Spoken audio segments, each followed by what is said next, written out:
why we're stuck in a world full of evil people. You know, people who cause wars, commit crime, and even those who just treat you wrong. This goes back to a hidden truth most people have forgotten. It states evil doesn't start with hate. It starts with control. The American dream. What is that? Whatever it is and whatever it used to be is now dead. There is no American dream. The American dream used to be you were young, you got a job. College or no college, you got a job, you started working. You saved up money, found somebody, bought a house or built a house. Had a couple kids, had a little piece of property. The problem is now, today, that's unattainable. You can't get that. So 99% of people now live in apartments because you can't buy a house. You can't own a home and have a family and support your family on one income.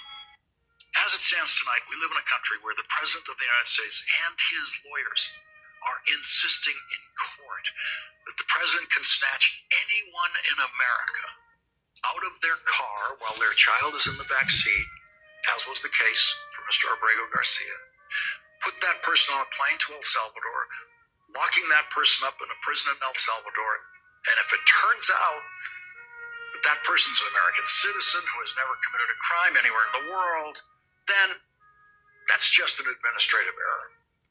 The President of the United States is trying to strike fear into people, make people fear him. He's bullying and intimidating law firms and universities, nonprofits, and so many people. But remember what Thomas Jefferson said. When people fear the government, there is tyranny. When the government fears people, there is liberty. So Trump is in full-on dictator mode now. Just 0 to 100 in a very short period of time. And we are absolutely at a crossroads in history. Here in the United States, I just cannot believe that this is happening. I'm just so disgusted and angry and outraged, and I don't understand how this is being allowed to continue. How do we remove Donald Trump from office? That is the subject of this video. And the reason I want to talk about it is because I fully believe that if things continue as they have for the last 2 months, if Donald Trump is left in power and continues to destroy the federal government as he has been doing, if he continues to violate the Constitution and destroy the very fabric of this republic, then even if we have elections 2 years from now, and a presidential election thereafter, and even if Democrats somehow win those elections, the damage that will have been done will be far too extensive to repair. We're going to have a self-deportation program, which we haven't even announced yet. I guess I'm announcing it to you. Why not, Rachel? Here it is. The only thing I haven't determined is what are we going to do? We're going to give them a stipend. We're going to give them some money and a plane ticket. And then we're going to work with them. If they're good, if we want them back in, we're going to work with them to get them back in as quickly as we can. We're going to have it.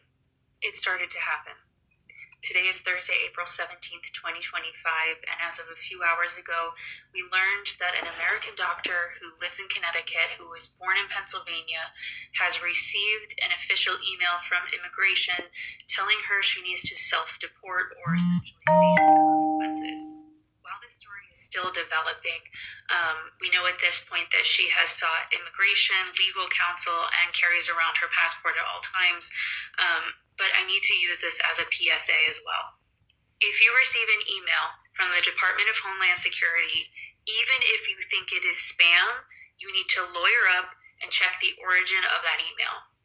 I believe what we're going to see a lot of in this situation is if this continues and they keep emailing people under whatever reasoning they think they need to deport people, people will see that, identify it as spam, and just ignore it, thus allowing ICE to make arrests and things like that. So, you're lying! I'm a veteran! You don't give a fuck about me! Shut the fuck up!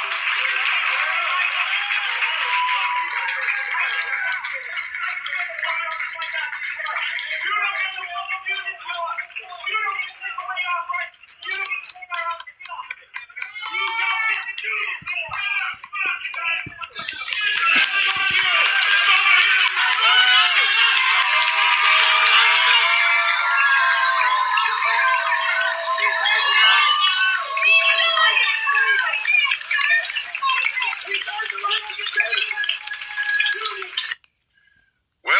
all changed. The red line is gone. Morning. Hope your coffee's as good as mine. Hell, I hope it's better. Yeah, it's all changed. What the Trump regime has just done is crossed the line from bad policy, stupid decisions, things we didn't like, to the Constitution is now gone. Folks, there are a couple. I think we're all following the news of the day. We are seeing right before our eyes what it looks like when the head of the government of the country we live in doesn't think he has to obey the courts or the law. It's an incredibly important and incredibly dangerous moment for the country. It's a test of whether we're actually a freedom-loving people. And I think it leaves a lot of Americans feeling powerless. I wouldn't be here if I didn't believe that there are a lot of things we can do. Some of them seem old-fashioned, getting in touch with your member of Congress or joining a demonstration in the streets. But those are important. And we're going to have to be creative about other means of making it known that this is a freedom-loving country, that wherever you come out of, left, right, or center, I'm not going to stand for the head of the government of this country. Believe me, if Donald Trump is president again, at some point or another, that ugliness will touch all of our lives. And it will not matter what you look like, how you worship, who you love, or how you vote.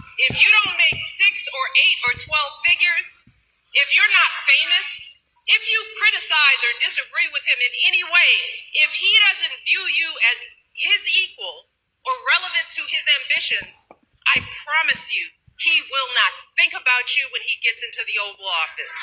The president was dealt another blow this weekend, this time from his own family. The change of stories, the lack of preparation, the lying, the holy According to audio first obtained by the Washington Post, the president's sister, retired federal judge Marianne Trump Berry, was recorded by her niece Mary slamming her famous brother. All he wants to do is appeal to his base. He has no principles. None.